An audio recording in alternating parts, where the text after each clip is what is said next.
Jubadi free sabria kopin se nonsia ebebo nonsia pepepe nso ye de nonsia kase ebo no ebebro na e free sabria kopin se nonsia ebebo no de jai and sub heavily loaded and sub no just a dos ma and me hu ye mi ye free mu but di nyina no ye bebo ye hu dey said ye se wote no de ubete ansa na nonsia na boma ya pagya mu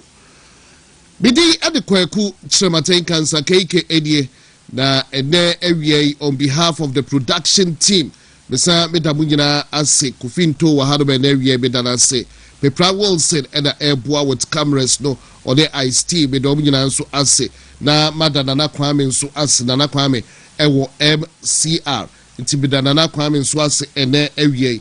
awie wajebre na wo hwe me akasamfoni nso a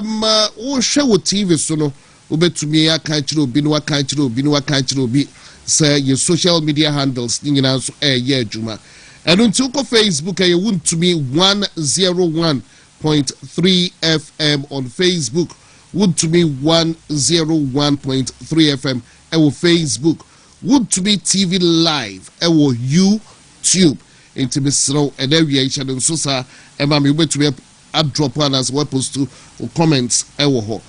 na and every ukwada every and chakra when him say we are saying the Exodus group of companies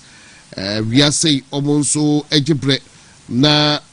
omoni yen ababidi nkomo because o kwa wo be no e bia na wo refiniema ba ku bienu bi enti e wo hodoma ese ye kaiwo ni atwinwadwe esi wapomden ho ensem so eno advert bebrebe nyina no ya na eno anti o enka Coca-Cola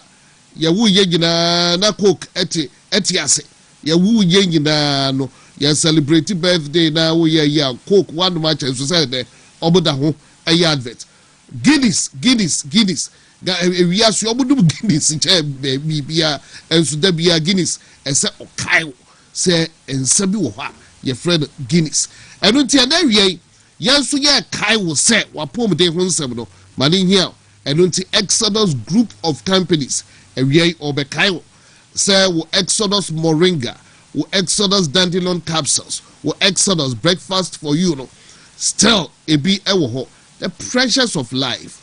one sha obesori no pa o ko ba na unya brekra emma ho wa to se ho nye oye but be ye the day edunti ene se ojebre na ewie wo hwe wuntubi TV na wutie Exodus group of companies nkoma omode eba eno achi no ye wi Dr. Enoko Wahene Echampo na senior lecturer ewo Kwame Nkrumah University of Science and Technology and ne ewie ojubedie so lawyer Evans Oseibonsu a private legal practitioner and a lawyer nso ewo jubedie so na enen komodo enti mebema nana ya abem ye wia ye wo footages bia ye be yidi akiro say na unim say parliamentary select committee on health ewo krum ha ene anopei enom ko piemu ewo afari hospital afari military hospital ho na jai be dey say what ye hu peninsem dada na ye du bewrem so mo ko ho man asrafo se he mo pedai wa ha san komoni nyina ye du ebewrem na ene ye show afari military hospital NPP ebe wie 2 billion cedis ye de room 200 million cedis President Mahama at the be finishing touches kitwa bio osuom bi hospital ye be yidi nyina de akiro ewo akasamfoni so mafidie no enase ya ye nkofo me producers e represent ye ewo ho akofa video na you marvel wo hwe landscape no and the hospital can remain PPA we na can rema you marvel try that ye ewo ho yes wa hospital ya kan wansam no wontie ho mpedin sam da pacho mafidie no en ha se ye den komo ewo ho papa a yedu ebe remu na teacher di no obu eye school ni no teacher for no subuafu omubuafu papa na atefo buafu sa kola ne se bempra duasa da di nsode na cheso no amfa buo amma teacher di no teacher di na de ho ekokire no dia ene wase ebesofa omo na eye invigilation na atefo se da omo anhwe teacher di na sema nka ne ye dia ene mo kola na omo kiro wase no so no omo ho be kire omo pa. What are the details? Detailed information ene ne we mafidie no and ahasiya. President Mahama onimu no etwam. Si say President Mahama IEA4 aye research na hoden esotiana et na hoden sotiana et President Mahama he say utumu say na approval rating ne popularity no men kan sa what he say esotiana et na IEA4 ekan say enra na NDC4 busadankwa enso de bi eba betu dwa say sisa santimantem ha NPP ho ahyase ye den kakrakra na NDC no so no omo ahoden so ete because he say from 30% baba bedru 18% busadankwa NDC for busadankwa unze be no from ya be shedem feeling sa no no na o preach it ya kwaba na ye rasa ensebunum. Dr. Frank Amoakohene dipa biedu bi e the petition akwa president. Dr. Frank Amoakohene emma mienu bi e the petition akwa president. Say hey, when ya who regional minister who the regional minister ka kosua kuma de o kondo akosua kuma ya ntie ne mpani nsamda. And also yakoba ya the detailed information no ebro. Regional minister ono obeya adwuma no odi akosua kuma na nsan ya mbeko ka illegal connection ye eno no me pebre na inconsistencies are a woman the aid ne NDC for pedifo bi e de ato abonten say sisi asem na dane batene me pese me yira no kra be pe time mama say illegal connection asem no say maka say Dr. Frank Amoakohene be say why illegal connection with the fiem yakwa kwache no sa asem no ewo ho. I still stand by the story opa me say onko court na yenkyere ye yewo edeka ho na ye de faha na yi Fuseni obose hwan Isaka hwan Isaka bi na the fie no no dey empacho forget. I still stand by the story illegal connection na why no the fie no me say I still stand by the story anopa wie nyubre ba bia bigina na bigina position no ensesai opa onko court yegina ba bia yegina ensesai machada no maye din because stories wo honoma enye we na be dey ba be fam but techire no majebre na try yesi efie no ye Isaka bi fie ochina yesi NDC fie ne ho kron we address it at the appropriate time. But ene me ma eye bi nua ba embrem na yenko yembeka bread and butter issues. Nana ya me ma kwa ba. Now what is it? Adom now so e. Nyame adom me so be hu eye pa. Say you member ko. Adom ne mo mpaebo. E say de bibia de dana kwen Exodus group of companies ye ka say de asetena pa ba ne de. Na ye nim ya ye ka. Na keke ne de di kan obi te men kan ye ka asetena pa. Ebi anadwo ye ne si ye be cheska na bia ye si dan bia ye de hu ki ebe mana kwa kwakire merofo apomudin hu nsemu hia. Ehia papa ye betimi ache wodan ye betimi ache wuska nemom wuje ne nyina wie na wo mpom den ho nsem no niam nkoyia medofo ko ya na se wo bai enu nti na wo manso bi a wo twe no sesi e me no kasa bi ana wasem bi da court me no kasa sesi e bi a wajapade obi je wo hia hoden na wo de akokko santokwa no ma men kan cha wo se asetena pa enu ankasa ene apomuden mapa enti se wo temenka Exodus group of companies ya dawroma enti na wo temenkan na nyia fidie ni mfiri ha tie nkomoyi se hia wa ebehia wo dofo bi enti tie na beboa emedi ya wo kakra se sabre wo hwami ebia na asikyire yade no edaso wo ho ebia na wafa ye numbers yi bi pen mame store ekire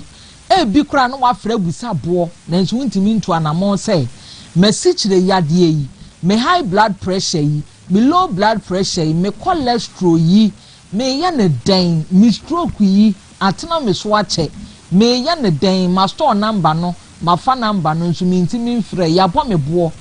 medɔfo ma menka asɛm mi mfa nkyerɛ wa wie na te aseɛ sɛ ɛsikyire yadeɛ wabɔ ho ka so many times sɛ bɛkɔ nanso besi na me ni wudi saa nkomo edi egyina na egyina mebo aka kyerɛ me sɛ mebo a wo bɛfa ya yadeɛ mu ansa na saa yadeɛ no wetu aseɛ nanso ɛbɛyɛ wo nwanwa sɛ Exodus moringa capsules yi Exodus dandelion capsules yi amama so de akyerɛ wi etimi to saa yadeɛ yase deku a emabiom ni ehia ne sɛ wo bedi mra me de bɛma wo no ɛso etide bia sɛ obi fra asɛm ba kwa meta aka kyerɛ ne sɛ emra na ɛwɔ ho no wadaworo manya ne to ne hia yɛn sɛ wobetimi adi so na wanom ne sɛ nea yɛ kyerɛ yɛn na wo nso wobedi adanse na obi nso atobi minim papa bi a adure wɔtɔ baako na ofra yie na ɛba no kɔka asafo ɛna ɔfrɛ me ɛna me di bi hyia no kuro from traffic light ɛnam ne so nipa dodo a atobie no wɔnom yɛ wɔse yɛyɛ pressure na ɛtetere wɔn de na n'ani so san yɛ ne wisi kuani a wodi ne paa n'ani so san yɛ ne wisi na ma awura mfi sɛ kuani kura deɛ kabre bia na dwuma na ɛden wɔtenetene na pom na bisa sɛ me no mienu ade bi ɛte yɛ esi mu yi yɛyɛ deɛ ndeɛ ade ne nya yɛ bɛyɛ yɛ den ebekun asɛ yɛ atete yɛ pansam enti me pa wo kyɛw wote me nka high blood pressure low blood pressure atena wo so akyɛ eduru a wo pia bonten a ba bi eto nu wo hwehwɛ a ɛyɛ Exodus moringa capsules ɛna Exodus dandelion capsules wote moringa na wote dandelion a ɛyɛ moringa ne dandelion kroje yɛn fa ahwemfrɛ mu nhwehwɛmu ne yayɛ ɛne yɛde afa mfidie mu yɛnyi bibia mfiri mu yayɛ ne kroje yadeɛ ɔhaw ɛne mmoawa bia ni ho ɛna afei doctor ayɛ nhwehwɛmu ɛna wa calculate sɛ wo sɔre anopa moringa mienu dandelion mienu wonomu a 1 hour time na wadidi ewia moringa mienu dandelion mienu no mu a 1 hour time enwumre nso saa depending on o condition no sɛne esitie ɛyɛ sikyire yade a yɛma wo de aduane ne ka ho me pa akyɛw enkɔma me ni wudi ɛnya num wei mi enhwɛ ɛna nom bottles mienu next you know na o de tre aka ho na bɛkɔ da bi me ne wo ka instant relief wasɛm enu ye kura mi wakyɛ kura 2 weeks enti de bia ya ka kyerɛ sɛ wo BP no wo check ya atworoto ho esikyire yade na ɛwɔ so no wadaworo ma fa figa ne to ho ma yɛn ma bibia nkonkrata so kwana kwa check wo pulse wakoma ne bo periperi fa ne nyina to krata so ma yɛn sanse enim dia yɛ ka enye nnuro ne ton na ɛyɛ yɛn de ne hia yɛn na sɛ wo behunu sɛ me kasa saa bre na wo be probia beti sɛ awura yɛ duro yi a wɔka ho asɛ manum bi na aboa me enti wo nsusu koto bi na bɛboa wo ɛno ne me potaye enti amete a enti me pa akyɛw ɛsikyire yade yɛ tete wa ɛyɛ Exodus moringa capsules dandelion capsules stroke wo tete wa enuro yɛ mantini mu da hɔ moja etimi di afurusane yi a ɛna nipa wo ahotɔ enti stroke yi bi tete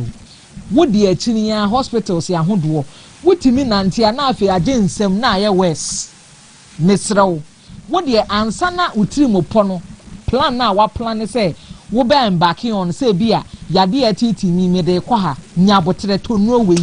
num ni 2 weeks ankɔ a wo de frɛ yɛn na ka kyerɛ yɛn sɛ ankɔ wo de amoa wo kraduro we de amoa me kwan bia so frɛ yɛn ka kyerɛ yɛn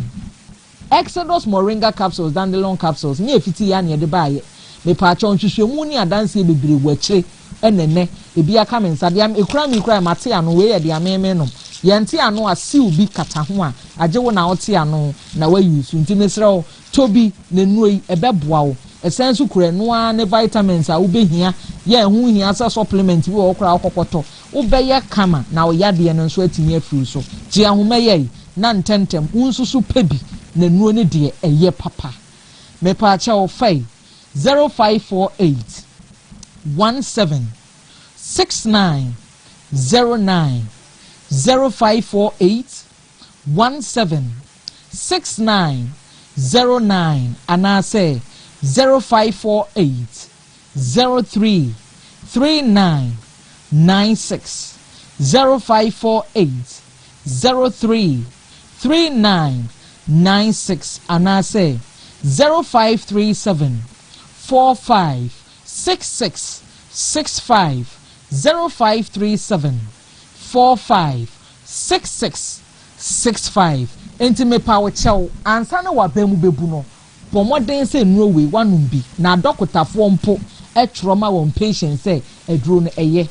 me pa chew Exodus for you breakfast new de bia me ka ho asem de kire waduane me de amato ni din small but mighty san say me minim company o Ghana ha wo bedwene wo ho ede wo ho do ato na koma so say mamempe brown rice mamempe moringa mamempe dandelion mamempe ginger me keka ni nyina bom ede aye aduane soronku yi say anopa bia wo sori aye ka ni se koku kabidi wa ankasa wo gina hwehwe ma hunu say wafuru so pa me pa acha waduane hwehwe bia kira kwan na kandi na beboa wo wo fra yan ye wo sene ye na ye bekire wo amwa ye na sa na so aboa wo wo wa si kire yade a ye ma wo de kan nuro yi ho 2 weeks afi wo behunu results no sene ye sitie aduane kuro ye kura mi obi wo BP a ye wo sene a ye sika no a ye de ka ho e ma ne boa yen nemom wonum nti a nipa kura ye dwen ne ho ye aduane di ba adwa so me pa acho obi o wo brebo ne saabo ho hawo obi o wo liver problem wo kidney problem me pa acho de bia me ka asem we kire say se wunya kwode da dialysis so ne ade a eduru sa time ne pe on se nipadua na abre organs na wo se nke so ne nuo ne so ma nipadua ne nya ho benefit no ayemre enuro isu puan na odi puan no na sabi wan kasa ye liver na kidney aka won kasa wabre wo de enuro ne men kasa jaida da bi kan aduane we kakra a wo be kakra bi wo sa atre ne be miensa nan ka ne di mfa bibia antum mfa nkyene mfa sikire mfa pan no nka mfa bibia nka ho na emom ankra bia opese na pomuden ho nsem timi gina brane de wo de wo ka wo ho kwan se wo de sikire kakra utimi de pan no ni kosua because we ni condition bia underlying condition bia say bia wo pressure wo bibia to say normal human being wa sorry wo have you breakfast utimi de niam kakra bi ka ho no wadi no wa men kama hyene so se wa furu so a aduane pebi na wudi a ebema wo shape no aye kama je ahomai na me nche oba bia obenya ne payi nyina bi ato 0548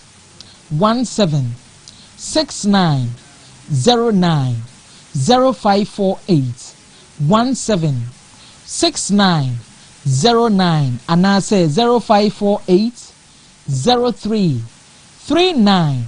96 0548 03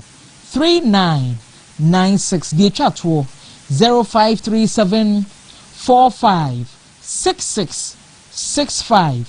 0537 45 66 65 me pacha Atonsu High School Junction na Exodus group of companies ya boy ensesin wo Kumase wudu Atonsu High School Junction Ra High School Junction dwanim bisa ba bia ya obi eye mpaboa no wo kan Exodus akwada akra ebe so wonsa de wakọ Freddy Mens obi okay o Misty Herbal wo mrom Kolena Kwash Town Amseba wa Brepo Junction Pure Leaf Herbal ewe ebu akwa any police station ne dia nimhwe Green Leaf Waterfall 4 miles Stop Amazing ewo Otafo Methodist ase hwa Green Light was Kwakronom Life ko se wa Herbal ewo Mampong Skin Herbal ewo Adweso ye Deco Paradise ase hwa Innocent ewo baby ani Rock Pillar okay o Tinatet osofo line Brekum Newborn Herbal Chronom Life ko baby ato bandes pan on ko ho Erade Adom Herbal Pokwase ne amasaman kwantempo ne so ye ne Festus Hotel ne dia nimhwe Temana na Boache Little George Ashama Widama Pharmacy Ashama Ekus Pharmacy Accra Okanshi Drug Lane and Atena Tete Herbal Shop bia wani betwa so Mankesim Jeff Herbal Shop Takradi Nimdie Pharmacy Christ is the answer and afi Ben Yak Pharmacy me ko dia medija woni ahome ena de frɛ why na nya buo bia na so ho nto 0548 1769 09 0548 176909 and I say 0548 033996 0548 033996 the chat to 0537 456665 0537 456665 me pacha ma renfi say Exodus group of companies Ghana hayenko a ene ye dia setna pa aba Ghana keke me dance all right dada ya me so me dance obo de dia setna pa aba Ghana nana ya se de dia wo sufre wo sufre bi na phone ye wa wo dia wo sufre bi that a Exodus group of companies for any ede emwa papa bia omo ebetumi de aboa because omo no dey asetna pa abagana Talk Ghana Jumedie so any live on Wontumi TV, live on Facebook with streaming live Wontumi 101.3 FM. Uko YouTube Wontumi TV live YouTube. Now ye rera and sebudum later on the program and chakra Dr. Enoch Owahene Echampon, a senior lecturer at Kwame Nkrumah University of Science and Technology. Sansuna lawyer Evans Osei Bunsu, a private legal practitioner and empathy ewo Jumedie so. Now, men celebrate because ye want to you be show been for 2 minutes. Now you in flow. But a very good afternoon to you. In fact, happy birthday to you. Happy birthday to you, Professor Kingsley Nyako. Professor Kingsley Nyako. Happy birthday to you. Professor Kingsley Nyako, and area baby I will be able be chia. Mamuse Solobi at the Bidim said the Euro said in your bows and then the birthday you be ascending me. I don't know you solo anyway, but you know the super one for the Diamba and then so be neighboring to be in show, but you know the anything banner my wish at the amount. Why? Too strong men. The power said in tow Frank in two and as a coffee in tow and there area. And ne omo ena DH echo afare military hospital ho the much talked about afare military hospital omo ena DH echo ye na ye call so ewo ho bia no omo de ho ensem abreye na member in tow me producer executive producer embrem na on try for the intre because ede Ebia what could be unhoya, ye be show in Yinawa. You marvel at Ejuma, a year NPP, a year Gua, NDC for your MBA hospital. And so, Mema Kwaba. Now, what promo to say? A Janadum, Yaboko, yet Diamia say. And about two na just a who's our call over, na just a DH, a year parliamentary select committee or more Abbas and Timantem.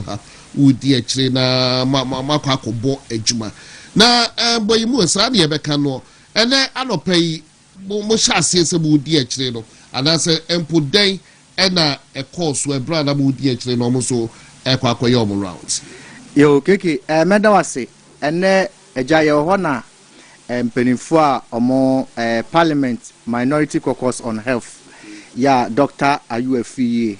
ena idi omonim ena honorable Patrick Buachi Yadom ono ye member of parliament ewo Obuasi East ena afenso Dr. Kingsley Agyeman MP ewo Ebuakwa North ena afenso honorable Sharichi ono so ye member of parliament ewo Achuma Enwabieja South ena honorable Frank Yeboa ono so Achuma Enwabieja North mpenifo nyina aja eka boom say ye hwede si wo konfanoche abanya asabia ho na eno ye emergency to emergency because nipa no ye ni ko emergency ena emergency no so a ya reject no enti na chese wo hwe abanya a atwom koso MPP abanya na oye dwuma bebre wo Asante Region ye apomudin wo hwe bibi ti say afari military hospital ewo ho sanso ena wo hwe sewia regional hospital eno so ho and now quarter de and also ho and other agenda 111 projects into no mun say your project bi wo ho a akwa ani ma ye hospital into say omoba na omokokohwe into about 7:45 pepepe and now you too free the ARC MPP office here Dr. Baumi office wo ye nyina you too free ho ye koye into eja ye kodu gate na no ho no na one woman afari military hospital into ye kodu ho no na one woman bi ono na oye security soja ni ho enti ye kodu ho no e na wo bie yen omo introduce omo kire omo say ye minority for na ye ba behwe afari hospital the way na omo asiko e na je obie ni nyina ye de ka ye wura mu na ye koye enti media for ye kodu ho no na chese enoma ye koso no enyan Mesena na kwa me say video no first one no yeah hospital no Nkansah no on show no man na ahwefo so hu de a ekoso nti yedru ho na obi ma ewure ma media for we fa ne phone we fa ne drone no di video na oye ne nyoma nyina yae bibia ne empenifo ibi so aye interviews awie na ukodu ho a ayaraho sem keke because your containers ahodo a ewo ho a cement enegum almost by 500 bags of cement keke cement ni nyina keke asai oye ne hwa enyeyi wo hwe nyoma egugu ho a na hospital no emu afufu basa ti say awoni atrebe nyoma ewo ho no keke ayaro ho semu na hospital no hwa yaye bibia awi any na kwame videos no will speak much in Nana Kwame where there shall na fa videos no to na enti ahwefo appreciating the course so wo hodom it's where your drone coverage no sure ahwefo mo show where you a military hospital just look at it sure drone coverage no hospital ni hospital ni your mortuary wo okay your emergency ewo ho chese bibia wo confirmation make say hospital enye confirmation tipen no in terms of the large and capacity that's why but in run afu wo musa enwura keke o de videos no ebi beba da bi onye we ya on stay hanom kura ma me kakra enwura na afu sa no ni nyina ye nwura keke enwura na se yakwa akoduru ho aye bibia awie enti ye ho no na man bako ebaaye na won hye soja atare ba no sa no no soja ni but because of so won hye atare ni ntino otumi ye struggles enkanche se yem free honko enti eche na oye fast question ni soja atare no kofa atu no baaye and also order from above say MPs ni nyina media for ho nyina obian free honko into your shada kofa na soja atare say on dress ye no ontumi ni ye entwe da rebia into your dress ni boot kura so hye no wanhye we dey na kwame wada romanka sra mami drone no de na fe yemra and na kwame ye ba bedu gate na no ha no ha na de asam ne ba ye no gate na no ho no ye be ba ho o san show bi o mama ye bibia wa ha ni nyina wie ye no odu ba bia ma na pause kakra na ma chewade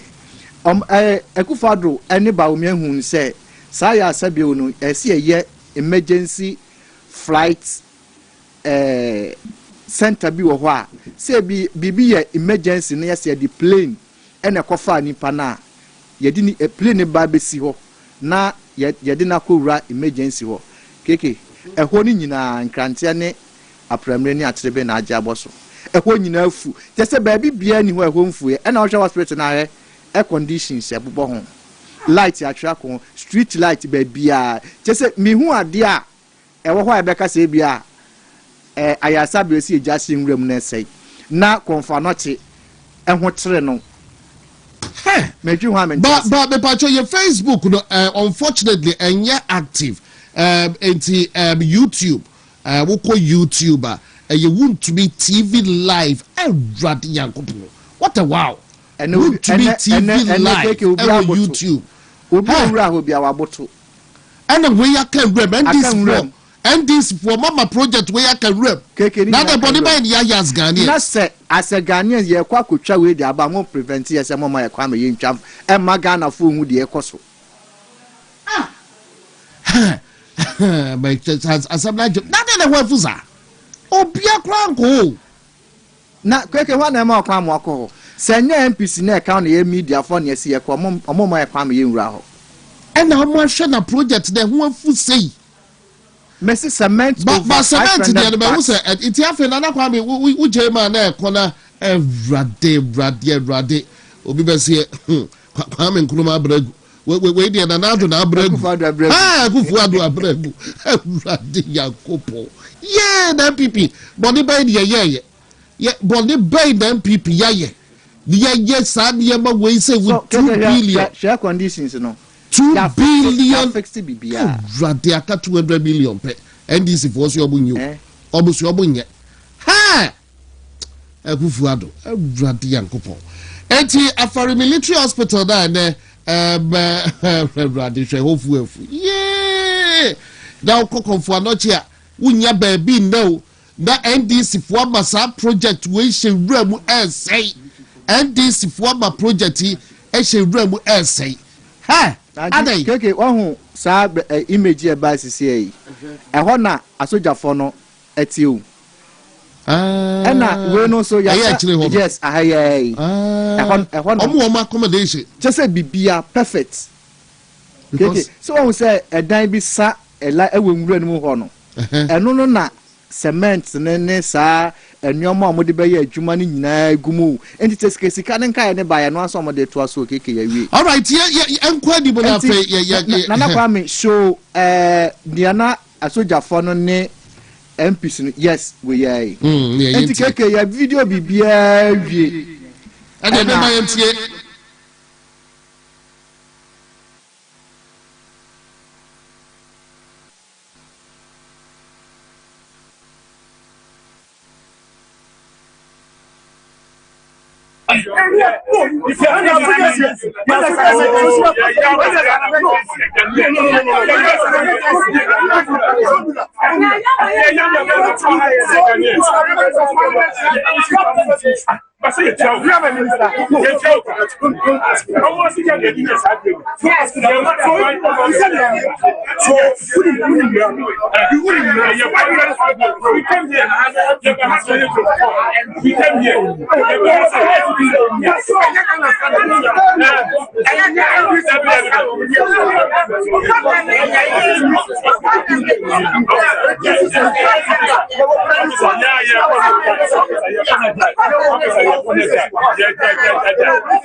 emergency situation that people are being turned, people are dying. You want it to affect my family member or yours before you see the citizens' action. When you are not acting, the citizens act. So they should act and bring confidence so we will not do this things. Nobody says these things are right, but it is necessary to put pressure on government. It's a tool for demonstration. It's a tool to express your feeling. Because Ashanti matters. We are doing new structures elsewhere. And we are saying that as an MP, we should treat every region equal. So just as other regions matter, Ashanti also matters.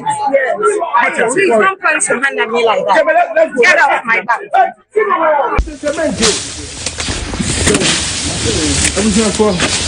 Yaba Afari Military Hospital. Cement pa. I was second.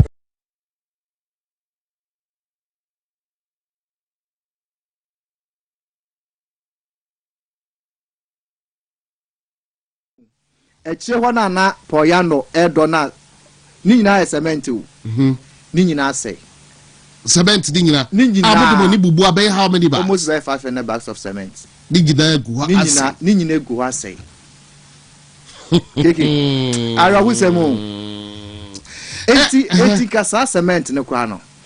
se mu fa anya adwuma ho ha intina school bia ni district ni mu a obetimi di na soja ni no baye na girl bi nsusu girl no say the how and say girl ni how ni nyina ne say ye beyi na di say wakobie gate no ma ya wuram hospital inside akoye videos media for akotwitwa e di babo nti magana fo hu say hospital na baomiane nanado ebesi ye no hospital na pro say ne boni awaye no nti osuro say ye beyi na di osuro say DC ni beyi na di say why MC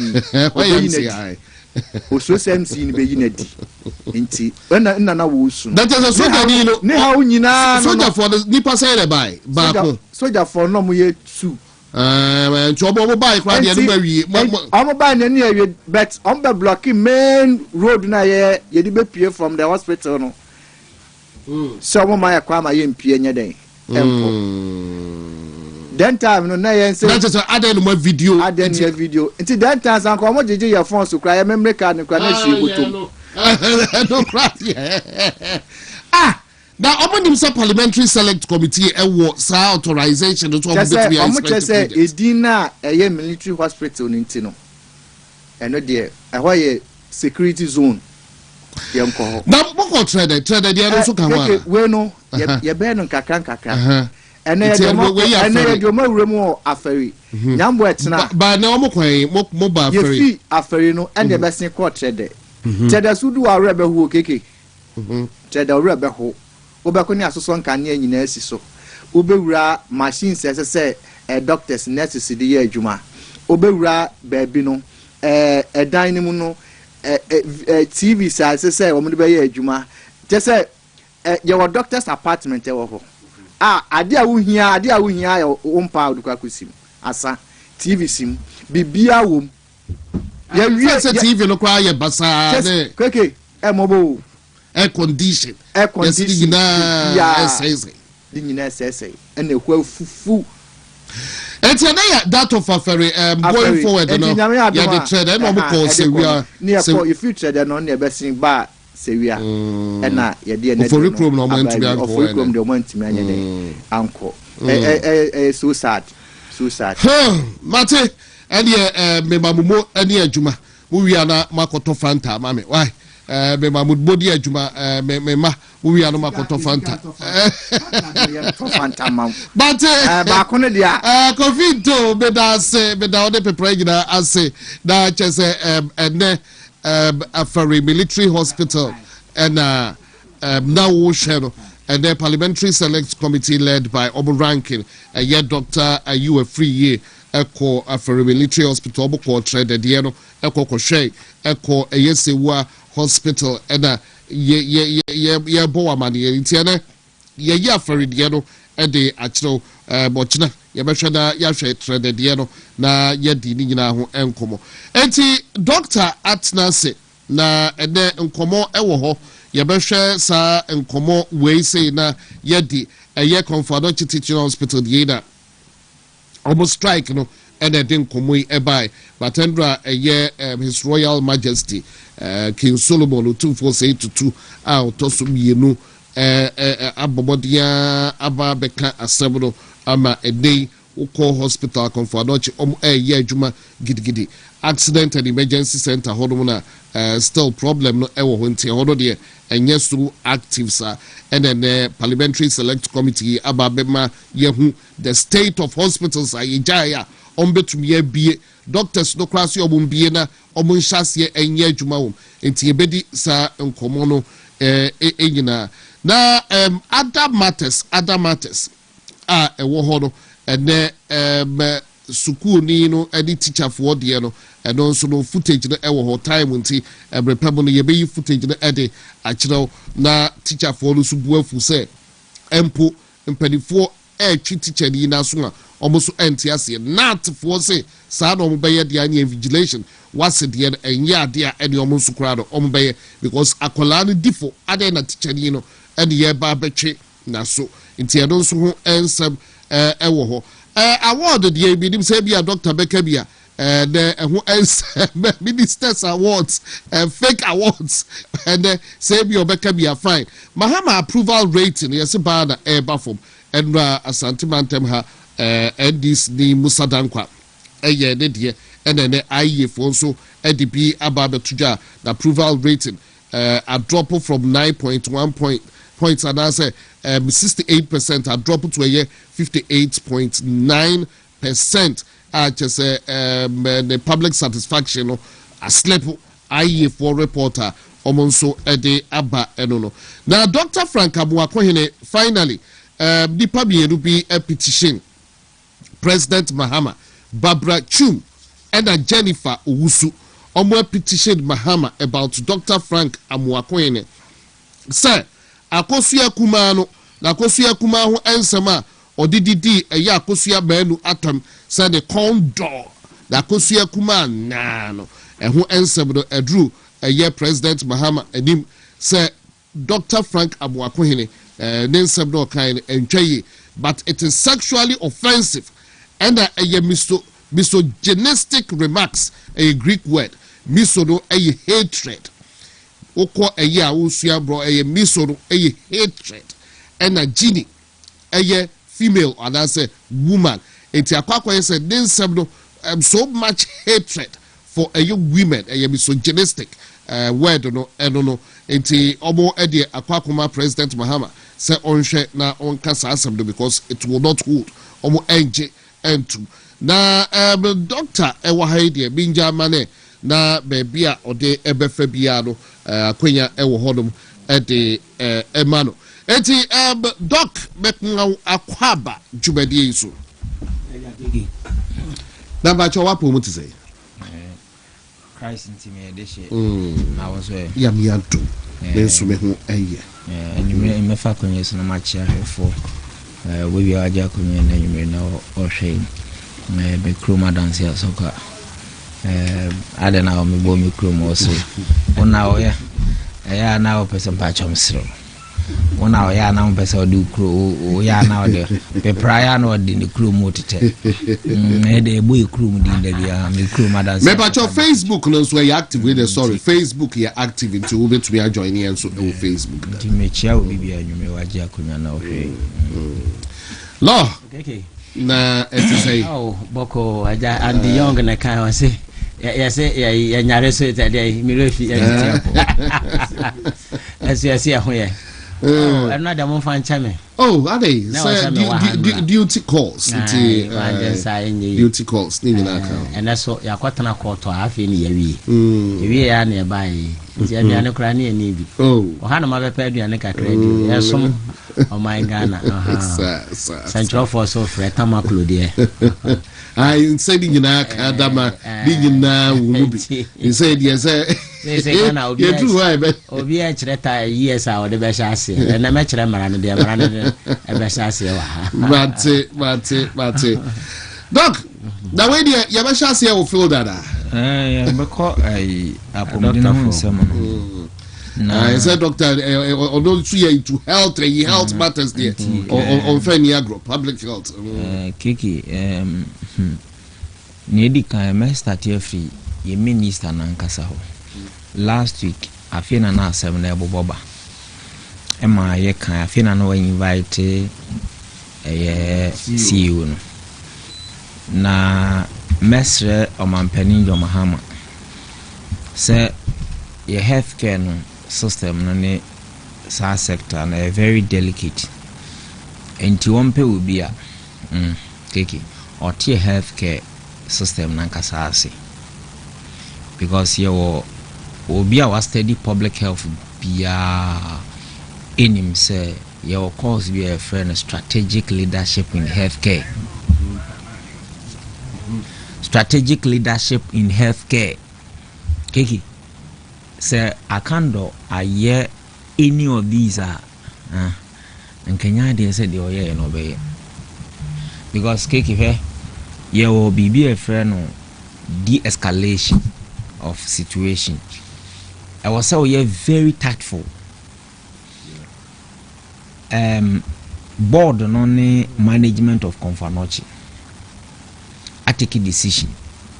The reality is that Keke Hwaema, but I will say president in his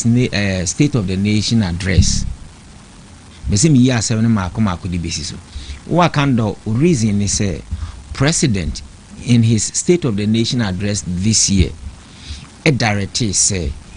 Emma hospital be Anthony will be away. Ni also be say since sa directive no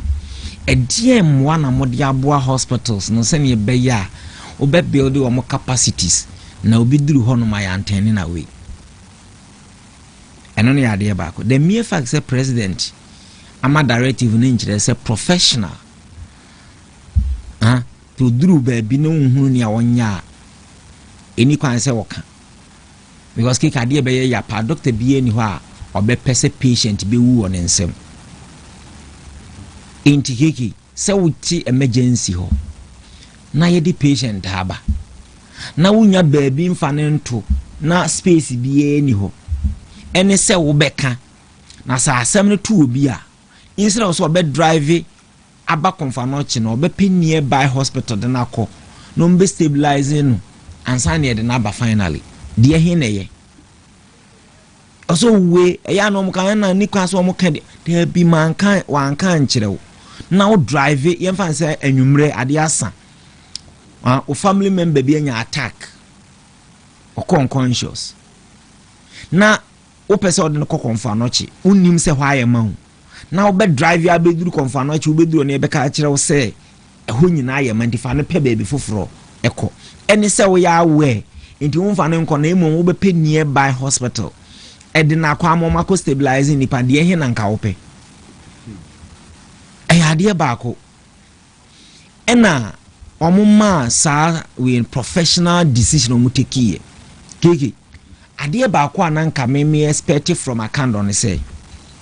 ote sa asem na aba medium say oma issue no granted CEO no oye adwuma under your ministry enti se wa mo wa mania nipa ba ko fum kuma ba ko mfum nyedai endwa enti yamfa na se wa mo wa mania communication ga baba ho what as administratively procedurally wa mo wa mania on the board any management am wa mania granted we minister ote ye no but me afa phone see you oh na ade o de se ka mo bo mania nki ehunu kwan e befa so we de mesere mo nyame ya adom ochina mia meba menimu nyina betena ase mimpe media bia yentena ase nyi nyina ye enjoy kwan be so ne be fa situation no ye betimi asavage no say be emergency structures bi na o see putting up around any space e ho na ye be pe hospital bus bia begum na equipment ni ade amuhia no quickly na ye be pe bia ye beba ndi wo de nyambo ochina se mo ebia me na mintimi mba memma me protocol guys no impetikiti mumamo sisi a nipa ba miense bi nka ho mumra ne entenase na yen discuss keketi o ni nyina ye way out the solve situation no na wote ye no na watre letter to say you have summoned the CEO to appear before you and no crown in itself ema obia yes de na ya akoso no so musa afi na obi a position ne ho twan ne ebetimi asi o kan sa letter no mo so mo de invite no na say even crown person obefra no behind the scenes na ma resolve asem no and na person o formal letter de mana the tone of the letter alone ebe catch you say nipa no anti healthcare system na say but you see said to summon someone. How about so because my attention has been drawn to a release by the Komfanochi Teaching Hospital Management. What I say, in view of that, I have cordially invited the CEO and his team to meet me so that behind the scene we can find lasting solutions. We encourage all stakeholders to remain calm. It is the best. No calmness.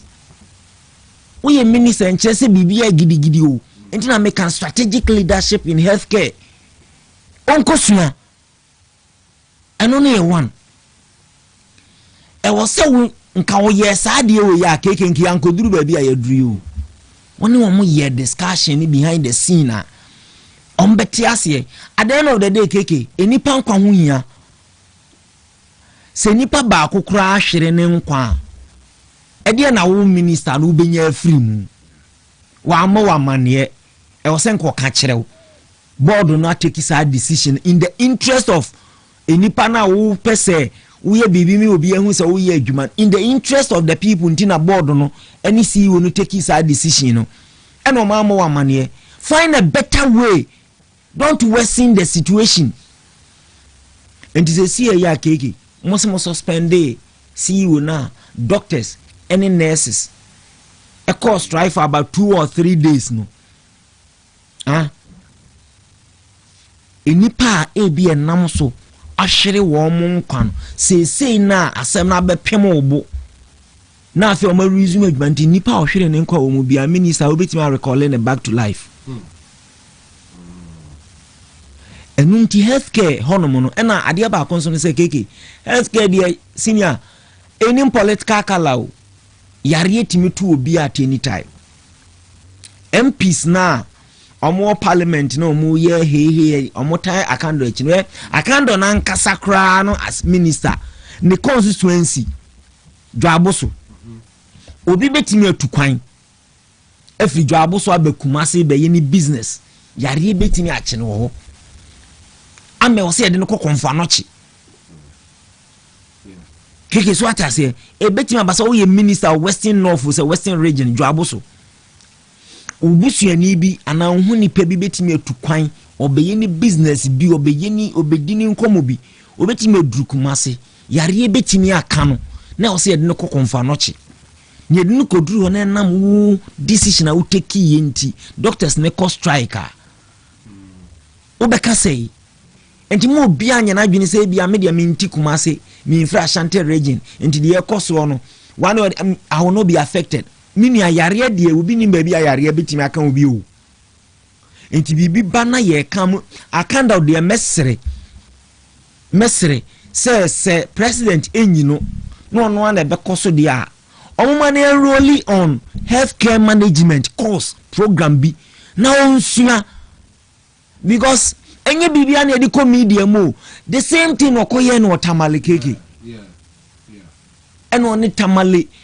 penny consultant ohoko konto kwana media di na chi he ade echi esi yi unedi kolebu the same thing happen here say left e okolebu nya adwuma na minister mu a asesa cameras di na chi so okohwe say left nya adwuma say eno no de sha ase e do de awura aban mu enya de pa mesere healthcare no die na wo keke hwew ne ekosu nyinai enti anyanyam bia se hospitals a ye sha ase a ebinum ya wie na aka se ye bebia no me krom me district adansi asokwa between adansi asokwa kro no ene hwere mo ase e won sa left ya ye bibia wi aka se bibia ya amoma kofi mo nso nkotwa minim se so makotwa nso a ni nyina akenwuram for 18 months ni amobae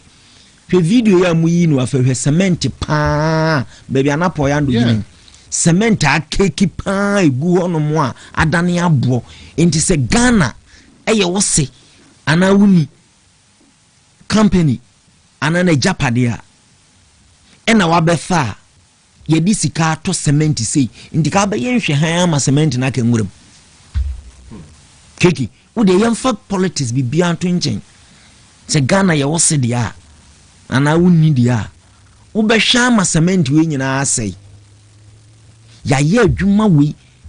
waba je se ubebia no ne ebeka se afari president kofo mu na hyase na mo ma ye hwe NPP awie mumia no musimu mbie trede ya ye awie o de beye mahama case primary na keke nyanyame enye adwembone ne wo tiri mu a wo se hospitals no hu hia enti wo mfa sika aka baabi aduru baabi o se ye wie no wo mfa sika nko wonye sika ko sisidwa market all the constituencies and I say all the districts na keke keyetia cry a busy area makola ebebo 10 p.m. hwana ne wo na waba mimi krom abo se obesi 24-hour market market eye nenso nipa o ba o yedai o hwe ni nyina o ma mienu a ye nhwe baako nyedai enja baako enipa kra no se o treat wo fa ye na wo fa anye ya ebeye de deformity ye nsa mienu de opa ye sei ye nchechire baako nka na da bia stretch we ye sane we ya we ni beka ho na wo jai hospital egu ho akosisi dwa edwawo na wo se wo sika wo di kosi ba hospitals na de wo se wo ni sika a wo di besi enti ne ekoso ni nyina akire pefe se President Mahama ene na banye na adwene se project NPP e sha ase omdo omonsa beka hwe fomena 2014 ena President Mahama share fomena hospital ase wanwie no koe NPP ye ba ye be commission ye kumawu NDC shase 2014 and on 2015 2016 omko yi mu 6 million euros so dollars so mo de kwa research ahwese President Mahama bedi nkunim election na a be dey die no sa hospitals na ye ba ya be wi yenso atimi asi 5 e wa Ashanti region awie so ame ya wie twede ya wie sabronum ya wie ai akom krom drobonso ya wie ai ye adwuma o na wo de a wo sha ase no miensa wo sha ase wa ha no ye bai ya be wie ni nyina sa complete a ni nyina so ye adwuma a Champon hospital a wo sha ase o be kwai 44 years ago na do ne ba be complete me ye commission in 2021 where children's hospital maternity ward e wo Konfanochi keke hwe a Champon ne sha ase na do danko ekufa do buy omo ye structural integrity test omo wie collapse building ni omo si NDC buy so omo ye omo so omo ye committed ena nko omo bia no a enka the main Konfanochi block no be bia eye maternity ward no enko omo yi omo nyina de ba new block we mu asenka benya space ana keke meboa but adwemboni ntie da ho si ho because nanado nanse ya ote weja children's hospital de no omo si awie ote say contractor na threatening say odo ombe court for defamation so mo trantrot no so World Bank abeka say afi the hospital ni mbi because nanado ne si enti ye bia ye beka say nanado nanado de ne ye miyenka nwuram hospital sa nanado shase nyina ne ye wie kokobin de ukodu apiedu kokobin ukoduru hono ma rebe ho ofori krum apiedu kokobin hospital na kanwuram ye wie bibia because na plan say after the election on be commission ni nyina 18 solid months ni hospitals ni nyina kanwuram na face emergency wa ye ma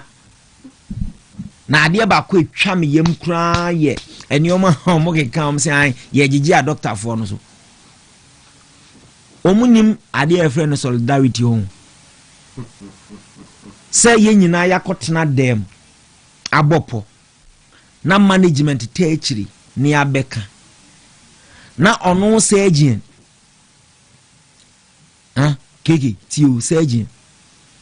ene yesiu wabeka so won call fee 2 weeks na keke unim surgeon ne level no ba bia wo no unim junior doctor session ase a o training wo omo specialize a omo shenase na unim ni 2 weeks ni unim surgeries dodo a obeye unim nipa dodo anko be save wo mo wo so won kotena fie for 2 weeks ma won si hospital ho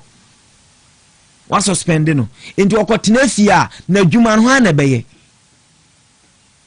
yemfa ni CEO semne nto nchen keke odi yemfa ni CEO semne yeden ento nchen but yemfa ni role as a practitioner e facility won so 2 weeks now woman akotena fie no enti emergency cases ba anase oso call operate won obi a eno no be ne den akando de mesre and na onim de ekoso nyina me de ma no usie no keke e wo say yo nwanwa akando enya akando nko de enti omuntimi nyino no adentia na wo yeyi na ha na beba e wa ndizim sanka be kra de na me ka se zaneto e wa hin zaneto ko yo no de so ya medical doctor tika zaneto fa yes chinchina e wo se nipa ne medical doctor and also obi be ka che say nya chinchina so say eni so ya medical but nipa no ntiase also the president policy na ma me ka se mo nchiro na lawyer mrem enye onwanwa say Ghana you lose your defense minister, you lose minister for science, environment and technology almost 1 year you intiminya replacement enyo nwanwa woni ma de kudi entia president tu na ni hwe benkum otu na ni hwe nifa esoro anafo na ni nto obi anim o keke meboa And obi bed. Why no okofano? E Adinako defense. NDC mu hwan. But omuni obia no ntia no so ka ho. Na ka kando de o ye ya o start a Rambo Star for 1.5 years. But no that's way. Dr. Enoch Owahede Echampon. Nene ena what say you. I think so be sent him a message say sa tabali doctors no crowd jamo omo family kwaba no their test no I've not confirmed was it me confirm ye the about seka and also so sad but ye toa jubedie no so meda Dr. Enoch Owahede Champon meda na semenko lawyer Evans and chain no okay me da se me nua ka bebre na me de we sha se na macha microphone nyina e wa aduma ka se kese afija kwabre South constituency. Okay, let's call a spade a spade. You see, under the 1992 Constitution of the Republic of Ghana, a minister cannot legally defy the orders of the president. By virtue of Article 58, Clause 1 of the 1992 Constitution of the Republic of Ghana, every minister is a subordinate to the president. And whatever directives be a president, you cannot defy it. So, pursuant to Section 93, I think 1 of the Health Act, Ministry or more Act, what the minister did was right. For the first time, I have to be fair. I'm trying to. Oh, submit to you because my who say be yes, it be a pushy You see, anger now. I'm calling. Let's call a spade a spade. I'm saying that pursuant to Article 58, Clause 1, every minister biano. President holds that executive power. So the executive power of the president is vested in the president by virtue of Article 58, Clause 1. So when the president issues what directives, you cannot defy the directives as a minister, because minister is a subordinate and the minister reports to the president. So health minister no, say president the orders be ba say emergency situation kra no eni pe ba mungu so nje no a by virtue of Article 58 Clause 1 and the 2 na my president. But say I'll come to that. So let's look at it legally before we look at it in terms of what on moral grounds and other things. By law, the minister can fire the president. Pursuant to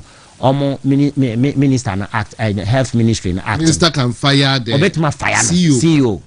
because the governing board of the our governing board of the Ministry of Health report to the minister.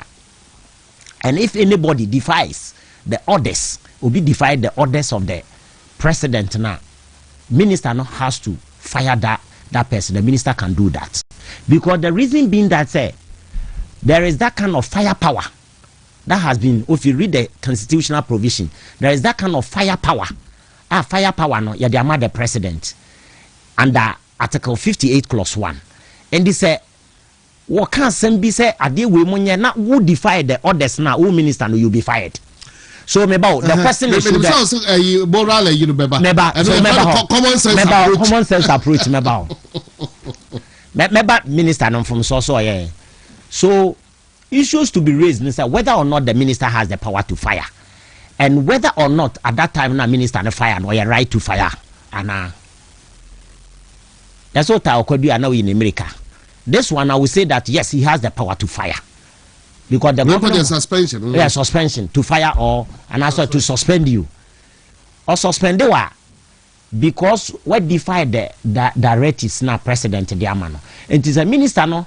as of one also say ma and defy the directives now. It means that the minister has what disobeyed the president because minister or your subordinate and you can say the insubordination Emma His Excellency the President John Dramani Mahama. Enti by firing the CEO no o please Niura aye JM His Excellency John Dramani Mahama o please no amena hu say in fact jumadi odi ahe nsa no nobody can defy the orders of the president. Now for that matter, or every legal right to fire you or to suspend you when you defy the orders of the nobody can defy the orders of the president by virtue of Article 58 Clause 1 of the 1992 Constitution of the Republic of Ghana. However,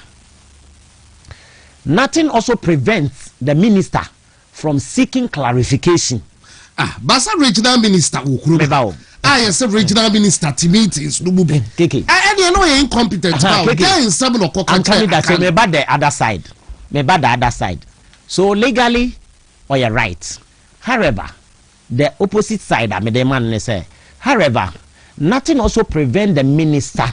to also seek what clarification from the president. If the directives now what they are man no, if they at the how be bre or man for directives no at the how be bre health ministry now directives no at the how be bre medical doctors or more confanochia. The onus lies on the minister to seek clarification. As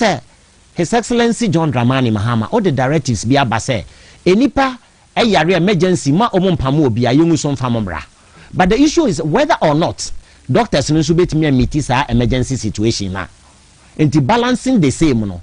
You the minister immediately as our directives ne buy no, you subsequently seek what clarification so ubusa efi His Excellency the President. The President abroso into what are the other alternatives submit me there. A honor minister ni failure. It will be a minister ni failure and said that was a minister no. It me the His Excellency the President and as a cabinet. They call say there are other alternatives. I bet me a solve us emergency situation now. Or they back come for no. His Excellency the President. I mean no disrespect to you. Name ubet me at the ubet me after we are my ya what the hospital and your facilities good trade the hospital. Yes, I war a ferry hospital and also be facilities be I ready. Yes, I war Ebia South Korea boarding Sewa hospital. And yes, I war Oforikrum hospital or baby on Tony Dansia Square hospital. Eti His Excellency, ya was had ye went in order say Eba Yem could defy or directives no. I can say about 2 of the hospitals I mentioned. But modern facility be name and solve emergency situation. This is a clarification the minister should have sought from His Excellency the President. It is like a minister no yes idea. Let's inquire na juma pepepe. But because of minister and person oh pleasing nira out the name of man ministerial appointment in no legally or you're right as a fire no within 2 weeks no for suspension on moral grounds, on health grounds, any other grounds no the minister was wrong or you're wrong on anything and say the minister now also a long way to seek clarification from president or cabinet as a nam say situation way back hydrin na bema doctor for no nyuma abroso enti na also interlace with enti baby a communication failure yes one the governing board no what was the discussion na minister na hwehwe other alternative ebi di aba na wonwie ana ode we ne beto dwa na. That is the issue to be interrogated. It could be say ebia na ye boboso na mape alternative every president or because already president the directives number out say monji ni pa bia ana wenum so fi say ebro ma ho den so ntia ya ma hospital ti mo bia amfane ma. The moment abaka say mo bia amfane ma no what defy the orders of the president. And when you defy the orders of the president, it sins against Article 58 Clause 1 of the 1992 Constitution. But here doctors no etie your chairman Michael Leaks yes. Leaks also right. In all this we have a regional minister representing the president here. That is so. And it is so fast wapa they say yeah. I want to blame. I want to be answered. Thank you. You see, I'm on the same wavelength with you. Aha na me no nyina baby faako eti unim say minister no oya aban na namusini president na namusini eti enne immediate directives no obedi file no kra na health minister na eba ha de a Asante region de a minister na president wa ha enti quick I was so engage regional minister mpacho yes ade say ni say na si and whether or not the regional minister was in the country at that time or say emergency situation or attend there na say we free country no ono na yere de na hu hia. According to doctor there no had we pem wana ono na yere ko we. It's a problem no one. So no clarification was sought. I want the problem no buy no. It's a basa no doctors no so do report to the amount. It's home minister and double say we seek further clarification from immediate boss our representative His Excellency John Dramani Mahama e Washington region. That is the regional minister. And it's a regional minister no anye bibi amfa ho de a and then now we disobey directives na. I was president no obey nyasam. And to one minister na fire okra na on moral grounds on health grounds bibi an why wadwuma pepepe se de fata because media me report to ma say sa de we ya e ba na e be bra doctor for no dwumadie so I needed a clarification say other alternatives wo ho abrochire kwa du ba bia yetimi improvisation at the solve situation it didn't na ye improvise na fan solve situation ni bi ana say other alternative hospitals no ye nyusu no na fan supplement ana say ye fan solve problem ni bi. That is where the minister failed and the regional minister failed by firing him within 2 weeks in the eyes of the law. He was on point. Okay, lawyer, you see, healthcare system ready. Mo a lawyer for bibia mo be fa law. Ba ko fa law be ba no bi ewu. Ade ba ko wo se ase no say healthcare sector no the lawyer. Enye bibia na de ye mra say in the eyes of the law because you see e ya okoye say ena na medi nka aka say eye no kora nipa no wafom. Wa mo wa mane enye bibia na de be ye say I mra say don't defer the orders we defer. But the point is that any wrong move ebe mo obi ewu.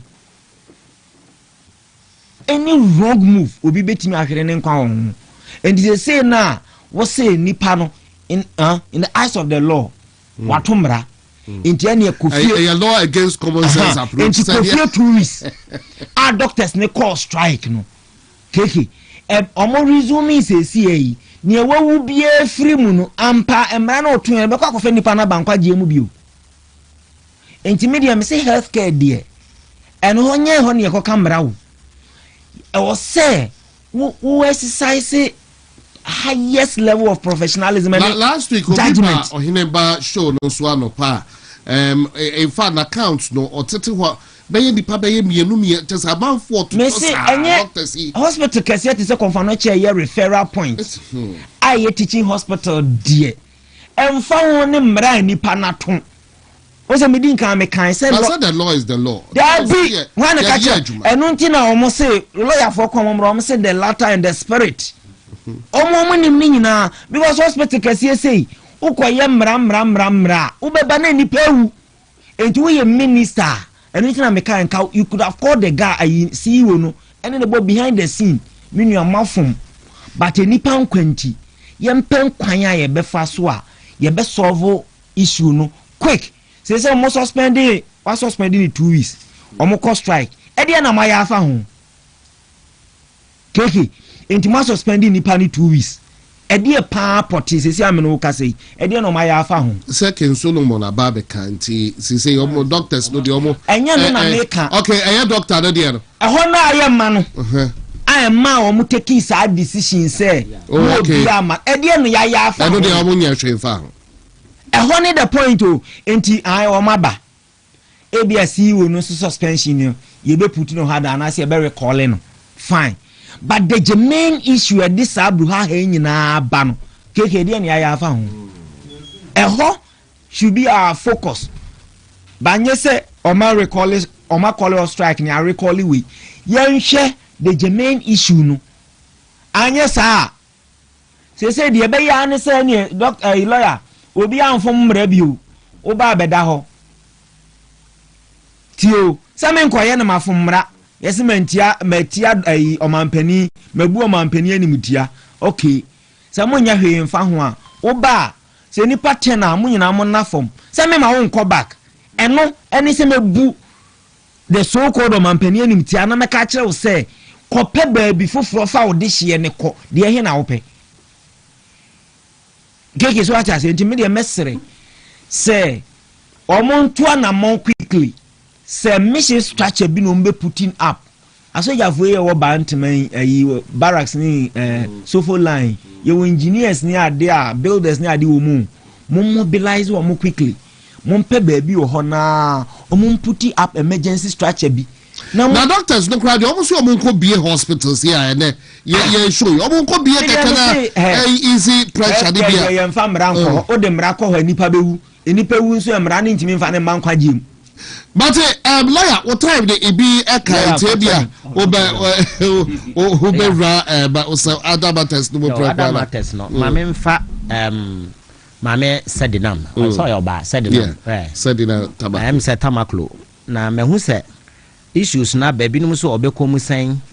ebinum say obedamu 10 years na ebinum so obedamu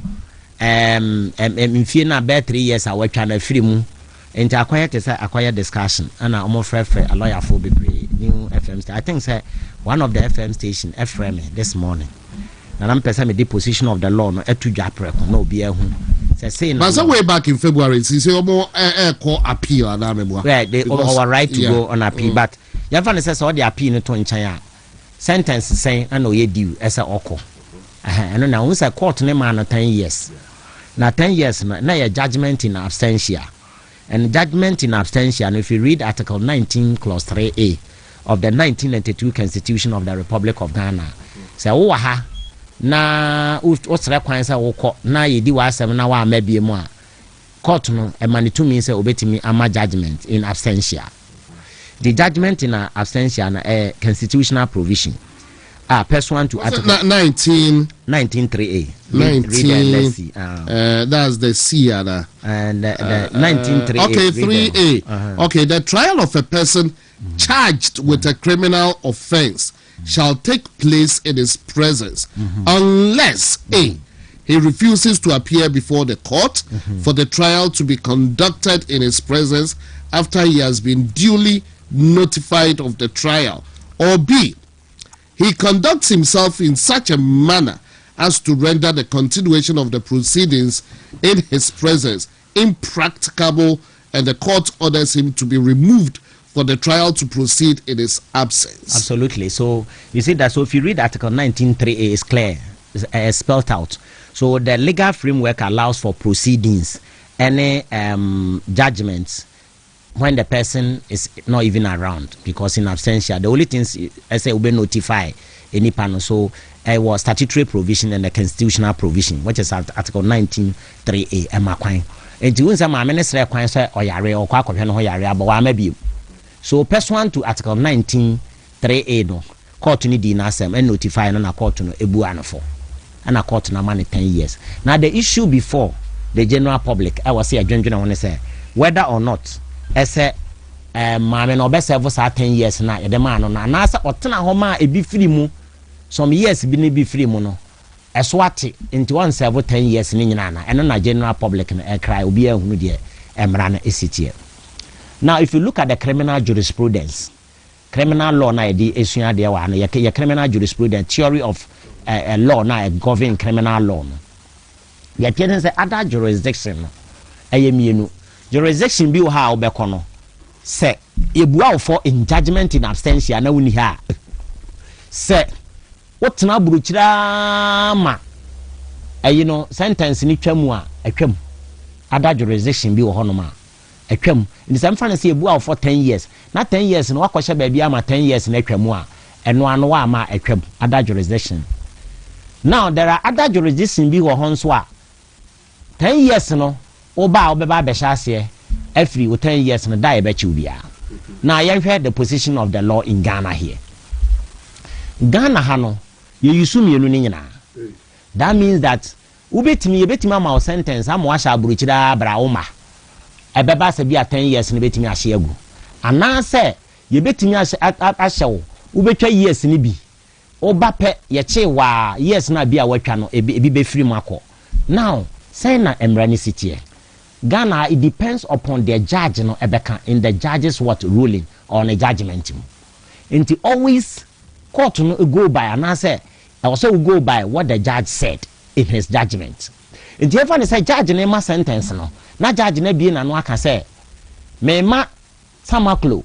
10 years, but tamaklo 10 years na e sha say free na ya me ma no 10 years no. So nya kasa pe I said the order now, judge and the man, the order begins from the very day the judgment came out, or the very day the judgment begins. No, Onyaka says I'm a pet, not just 10 years and I shall say free sad and wow, or Danamae. A cobas in Nipana, ma. No shall bruchina 10 years in Nichama, you cannot apprehend the person by a warrant. Sir Judge, no can say, shall say free in the year. Nesse, order no can say. By court, I'm sentencing that or convicting the accused person to ABS and so 10 years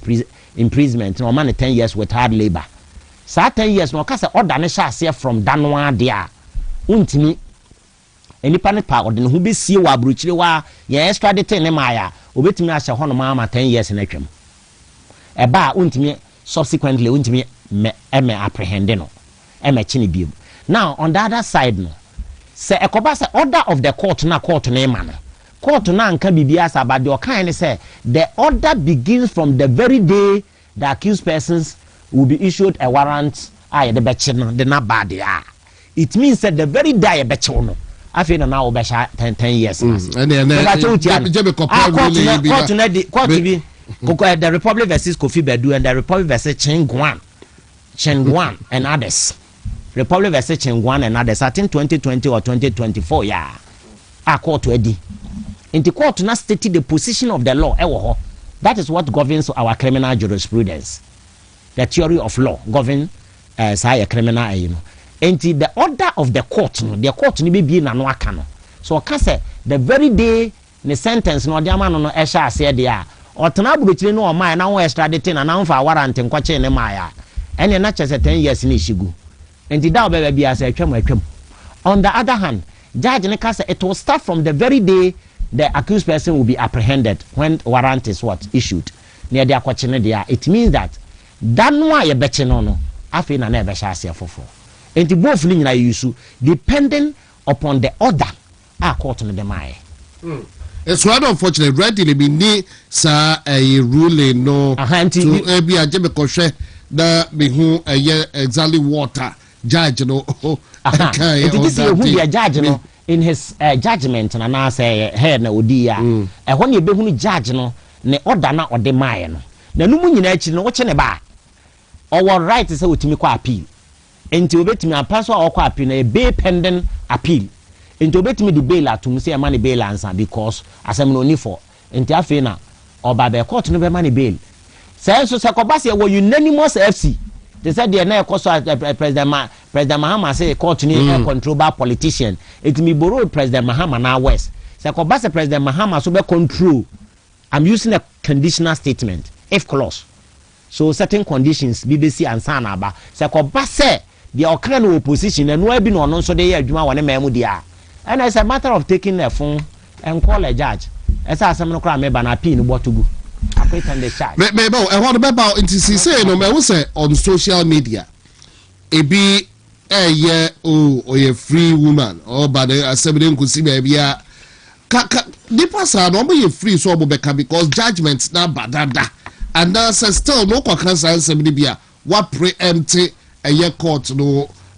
said you be the assembly because they say no the said the trend no collegia. Say the only koi cry amani bail. Yeah. Who said no man be a canon? Yes. Honestly say amani bail. Yes. So we preempt here at the time or they appeal at him. So they appeal to now appeal need a judge anymore. Only Nkansah or can some safa.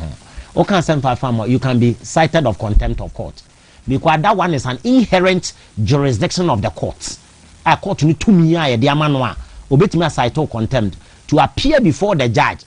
No beban reason to a judge in the prison 3 months. The reason being that say at that time no appeal no lies. Appeal need the mark. It be a court of appeal no. Or more Kwaku take a decision. It is said I don't think so because who are you be there? I think they are yet to appeal. I but think February yeah, I don't know. Some file appeal there. And no want me comment. Well, violate there you better talk about. I say beja because me no can say the information menya no online say. Yes, so you record TV. That means that we are into a quapi ni crowd, but there come and say now we are the quapi like the bebano. David American say they condition and no bail, I make a bail no. no reasonable judge ebe so ote akonwam na ne ho mfa no na obaka chen se mfa no nkoshi not have no chire not akoye judge ne be ma eno na be ma so wahunu se ye kɔ na nti na meka to se oman mu no udi sika na ye politician eno ne ba bi ekowie na mimi no mienu aye te hai ne doctor ana se kodi se sika na nkete hwiche mu so kra kwa hwa be no kra ye sanka eno na be mu ohunu and the president has the power kra say obetumi amana kodem be 3 months and 2 months so say ma pardon no yare meja no that prerogative of mercy and I said that power no yadama his excellency the president absolutely and nobody can question him into no abetuma ka say meja is na tamaklo ba hwe sika wadi a court no bu anofo and me ka say sika wadi because court no bu anofo yeah into a business no or they are wasa ni sirim into ni na causing financial loss to the state money laundering wan ni nyina charges bebre about 78 charges near the born ana wadi for na judge na bu anofo anu ama no 10 years 10 years ne nese ba na sa aban ne ye no kokoasa enu anu okọ afa no ho adi no okọ ye wa na president ejai ama attorney general ejai binum Collins Dauda obi ada criminal case empro nolly prosecute omunyina ye ja wo mo ne ejeja omunyina awie dia me se di okọ so ebetimi eja no kra manako enti enye part opposition ne de eye the new patriotic party de omonko fogusu gina kwota yetamo. Now if you read the preamble of the 1992 Constitution of the Republic of Ghana, His Excellency the President Mahama also afinamuta say in the name of the Almighty God or the exercise inalienable right in the way ni no obey father for all, obey protected fundamental human right, obey president for all the people, but not the president for National Democratic Congress. It didn't His Excellency John Dramani Mahama. It didn't to first in walk out to my enter nolly prosecute. It didn't Collins Dauda Segleme housing or my ejano. It didn't open case ever honum or my ejano nolly prosecute. And you probably bring no case now walk out to Amia Jamo, but won't to be case walk out I be 3 July. And MPP for bebre no mujina quarter you go so try omo e dubu ahin go so jina court. Why is it that say attorney general or enter nolly prosecute? President Mahama should give us answer. President Mahama should come out boldly and tell the good people of Ghana SS or your father for all. I'm criticizing President Mahama. So what he is doing, posterity will judge him because you pay Peter and Rob Paul. That is what President Mahama is doing. President Mahama nye president equal for all the citizenry. But President Mahama favor binum no we a political party and crop for favor womo na MPP for the odoma kojina court. May there President Mahama says we jai finance minister ato force no jai Collins Dauda no jai opuni no jai omu nyina na ganganto amani omu di ye na no am ye jai omu enter nolly prosecute dia enye on femi nyai wuntumi mo na 3 July emfa judgment ma before proud to that omo dey atoto omu Facebook war any other they say wuntumi koje. So the point is I'm telling His Excellency President Mahama say so ye equal so solemn declaration so swear afnamu or so afnamu every say so be protected fundamental right or be equal ama all citizenry of this country there any na me then say wonya wuntumi manenko e basa there now he's a president for NDC but he's not a president for the good people of Ghana. He's not a president for New Patriotic Party. Selective justice about the Saudi Aniana just a selective justice na and airclaw enti already because said na tamaklo there oh ye meja enkusiaga the binum eka eno yet your mama ye behwe say ebiasa e de bekwa kowi a ene na je say oyiwa don't other matters issues are wo eka ho na what trade is awards the enwa kwa yes who say Callistus Muhammad declare taba betuswa make ato force ni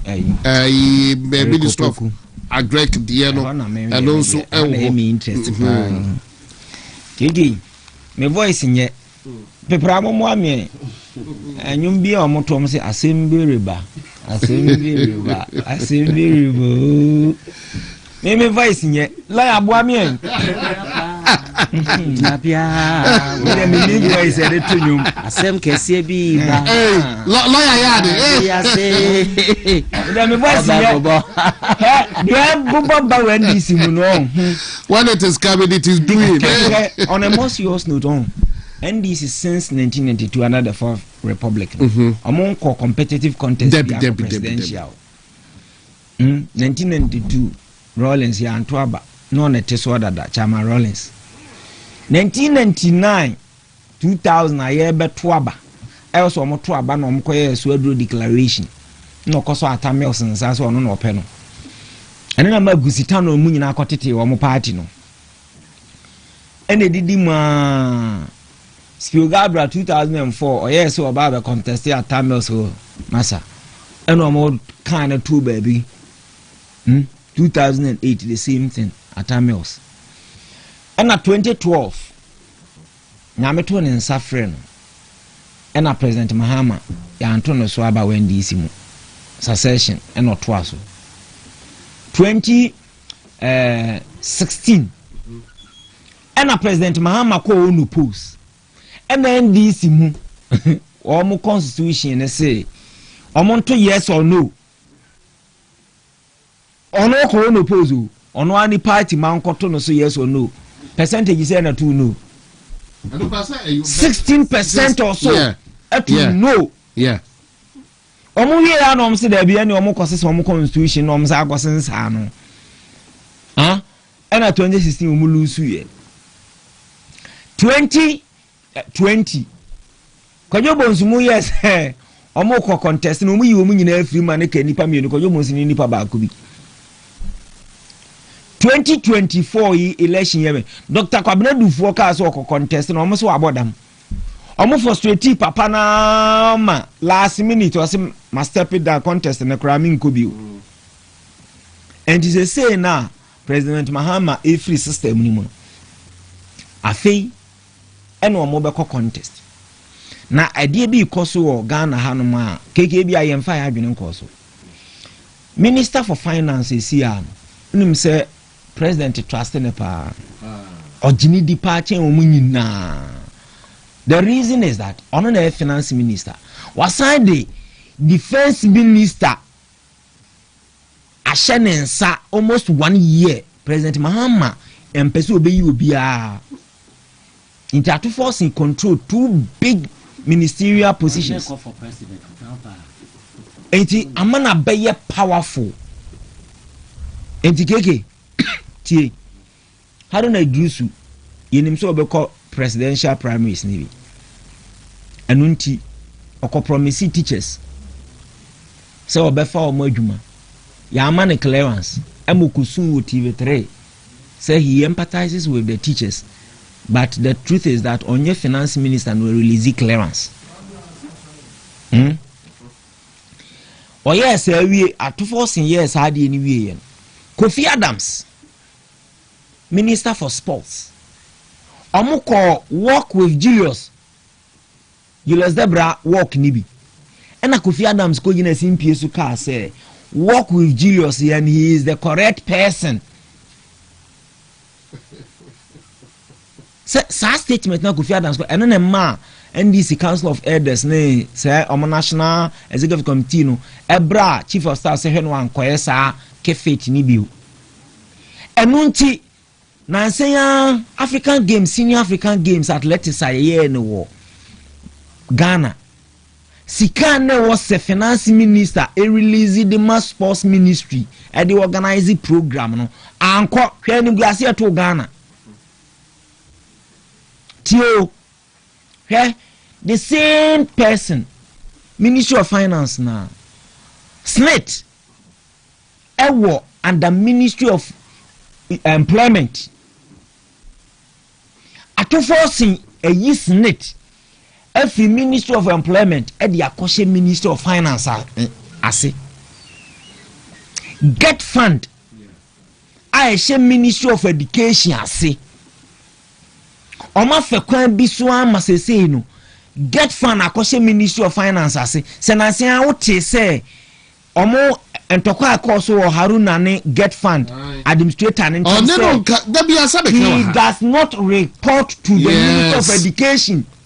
na say the ono as get fund administrator or report to Minister of Finance what yekoti bi won hinda ben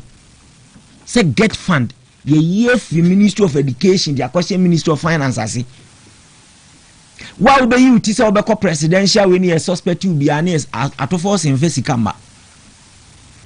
we yi cocoa board ɛde free a Greek ministry ɛde akɔhyɛ finance ministry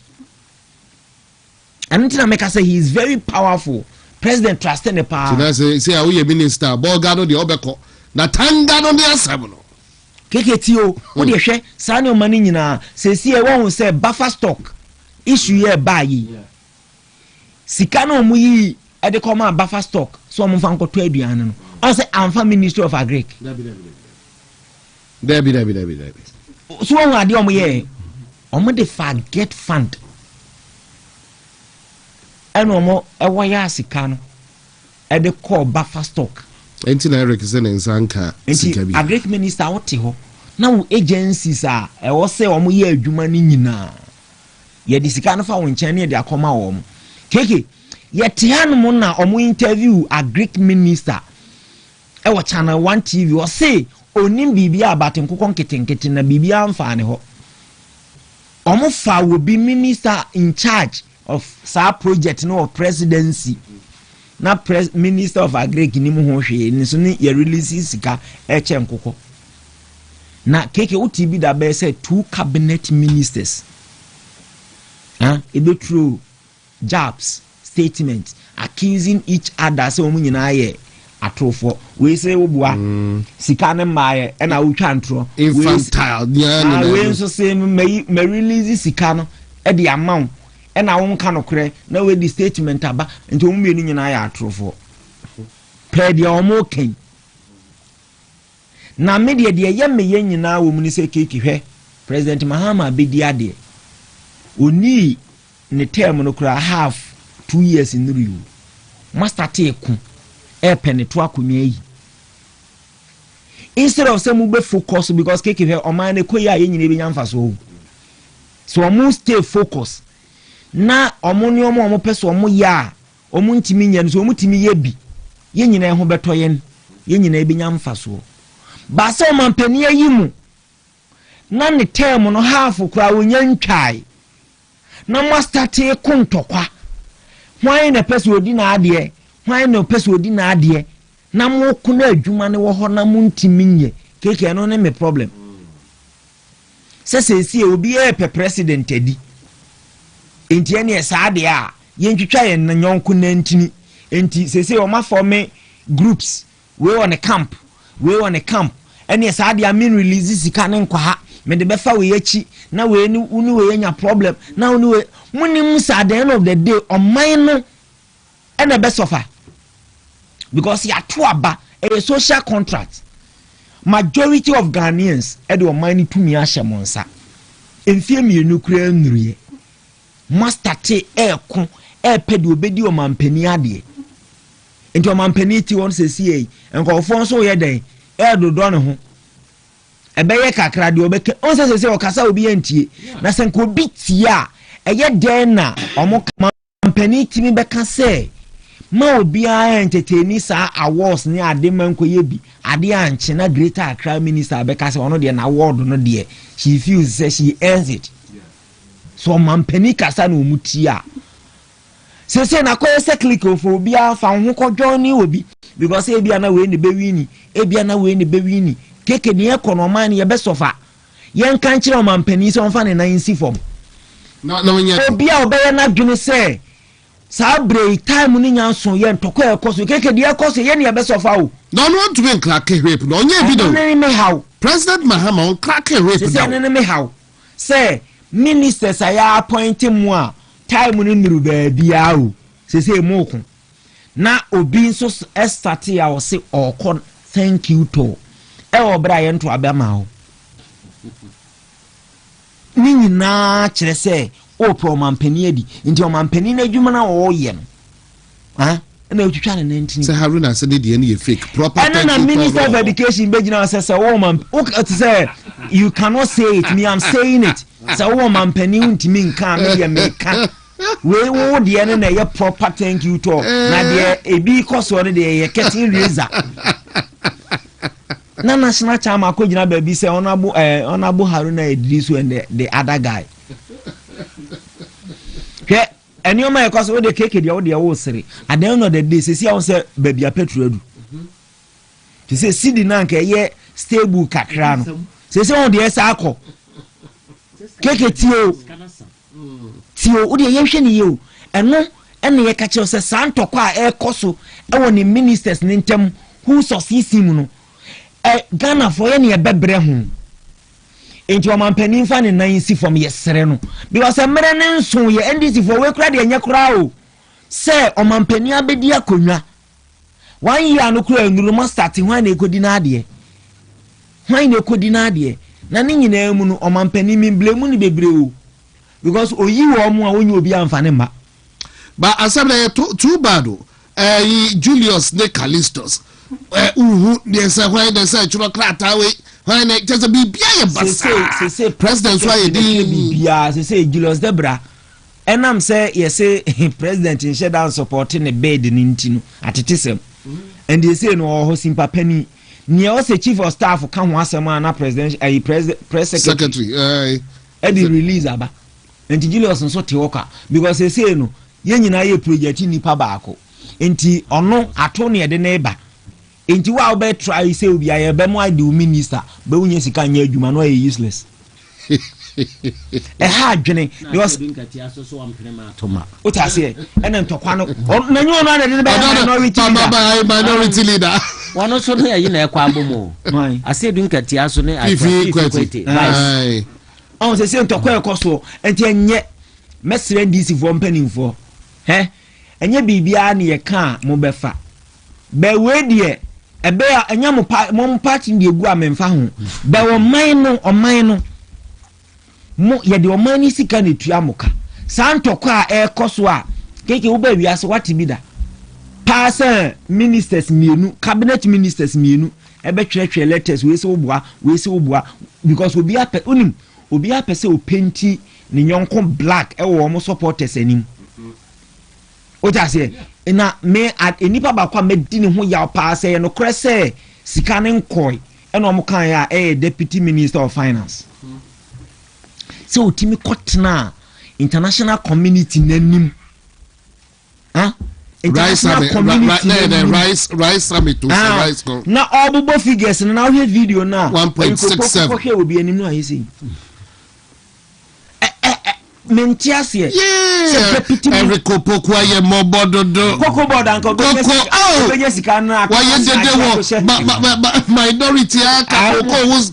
Enrico Poku aye mobododo atufo se yi Koko bodo de akoshe minister of finance wako Cameroon unza o man kwesi nanan vice president no minister of finance di president on to atokofa red carpet no so now so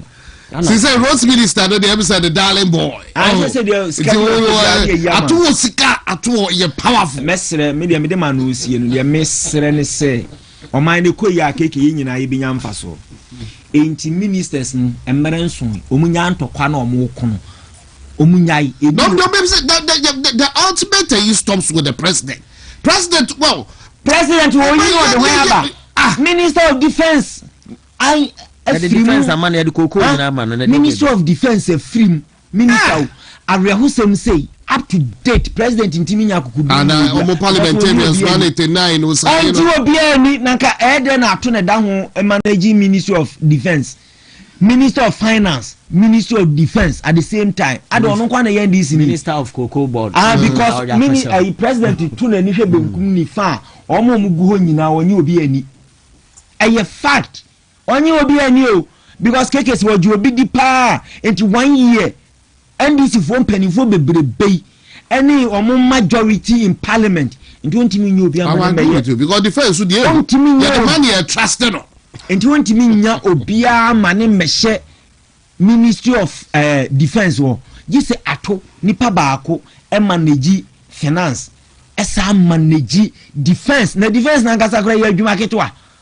no manage ni mienu nyina 1 year ba president mfane ho August 7th eno de man enfo bia emfane ho keke enti woto na ni hwe benkum to na ni hwe ni fa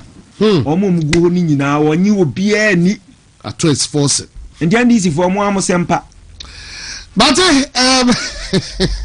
lawyer ya betai busa ya ebi abaye buru to bi na ya sorry na no ode ya be so no ato no minister in charge of Koko board o shehobi defense or shehobi Mia Haruna Idrisu sa ente ade a ode ne kwa ye of no one or prepare for president enti sika no say no more country ye neighboring country your red carpet also kokosia no ye na because one vice president na na minister of finance na baba ye president no say atokokosua ti atoko ahwe coat pa na nam red carpet so and you welcome say hey Ghana the next president Ghana yes na His Excellency Dr. Mahmoud Bawumia ya packaging the kama onyansani and ya de ba omumbu bia no obetima ma ache no I'm telling you because the plan was say omumfata Dr. Bawumia ni nyansa na ekuta no no ese do katia for president bia no one more betimi Dr. Bawumia I'm telling you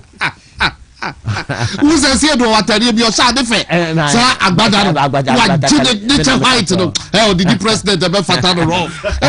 and ya Tinubu osiwa no oda Tinubu ya the ya bia ase once again Professor Kingsley Yako happy birthday to you baby I will be at